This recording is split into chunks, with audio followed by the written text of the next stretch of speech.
समझना है प्रकाश की द्वैत प्रकृति को। द्वैत प्रकृति यानी दो गुण, यानी पदार्थ के दो गुण को समझना। सॉरी, मैंने अभी प्रकाश बोला था। हाँ, प्रकाश का भी दो गुण होता है, लेकिन हमें यहाँ पर पदार्थ के दो गुण को समझना है। तो दो गुण कौन कौन से होते हैं? एक होता है कण का गुण और एक होता है तरंग का गुण।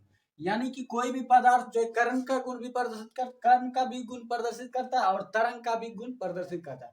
इसीलिए जो ये पदार्थ की द्वैत प्रकृति कहलाती है।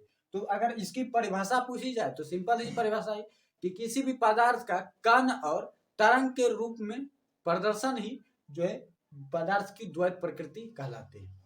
यह पदार्थ के कोई भी पदार्थ जो है हमेशा दो गुणों को प्रदर्शित करता है, कण और तरंग का। इसी को जो है पदार्थ की द्वैत प्रकृति कहते हैं।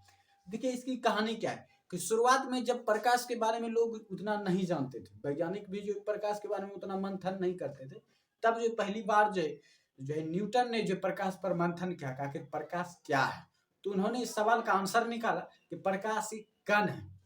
तो उन्होंने बताया कण है, लेकिन फिर हाइगन्स ने बताया कि प्रकाश कण नहीं तरंग है। बस यहीं पर कंफ्यूजन चालू हो गया कि एक कोई कह रहा है कण है, कोई कह रहा है तरंग है। तो ये सब सिर्फ एक परिकल्पना थी या थ्योरेटिकल की कॉपी में ही जो है साबित किया जा सकता था, थ्योरेटिकल चीज ही थी।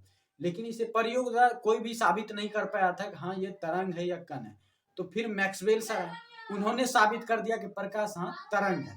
तो उन्होंने ये साबित कर दिया तो प्रकाश एक तरंग है। तो उस समय से फिर चलने लगा कि प्रकाश एक तरंग है। लेकिन जो है फिर आइंस्टीन सर ने प्रकाश पर मंथन किया कि आखिर प्रकाश से बिजली कैसे उत्पन्न हो जाती है। तो उन्होंने तरंग गुण में देखा कि प्रकाश का तरंग गुण कहता है कि जो है कि कोई भी कण जो है प्रकाश जब किसी भी पदार्थ के कण पर जो पड़ता है तो वो समान रूप से जो पदार्थ के प्रत्येक कण में वितरित होता है, बढ़ता है। तो बढ़ने के क्रम में कुछ वो समय तो जरूर लेता होगा। मान लीजिए कि ये कण है पदार्थ का, किसी भी, ये एक लोहा है, इसका ये कण है, इलेक्ट्रॉन है। तो ये इलेक्ट्रॉन जो प्रकाश इस पर पड़ा तो थोड़ा सा ऊर्जा इसमें जाएगा, फिर ये इसमें देगा, फिर ये इसमें देगा। तो इस तरह से ऊर्जा बटेगी। तो समय ये कुछ ना कुछ लेगा जरूर, ये समय कुछ ना कुछ लेगा जरूर।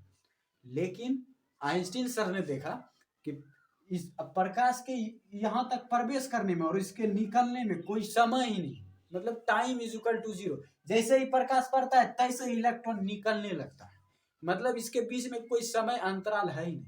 तो ये कैसे हो सकता है? तो ये जो तरंग सिद्धांत को गलत साबित कर दिया। तब फिर से जो है आइंस्टीन सर ने साबित किया हाँ प्रकाश एक तरंग भी है। तो तब साबित हुआ कि प्रकाश कण के तरह भी व्यवहार करता है और तरंग के तरह भी। तब एक वैज्ञानिक आए डी ब्रोगली।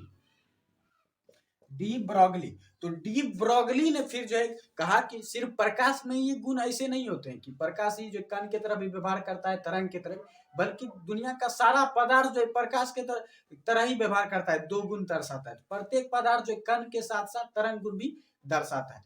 तभी से जाना गया कि प्रकाश की द्वैत प्रकृति होती है। साबित किसने किया था? डी ब्रोगली ने। तो उसके बाद जो है और डी ब्रोगली के कल्पना को भी साबित किया था डेविसन ने, और जर्मर और डेविसन वैज्ञानिक जर्मर और डेविसन ने साबित किया था।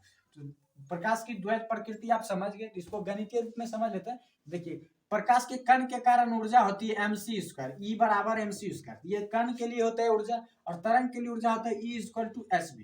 तो अगर कोई भी पदार्थ की बात की जाए तो दोनों की ऊर्जा सेम होगी, कण के कारण भी तरंग के कारण भी। इसलिए हो जाएगा mc² hb। ये हो जाएगा एच भी। अब जो है एच भी इक्वल हो जाएगा एम सी एच बी भाई सी। इसको इधर ले लेते एक सी को, ये हो जाता है एम भी यानी संवेग, संवेग यानी पी, सी क्योंकि चाल है।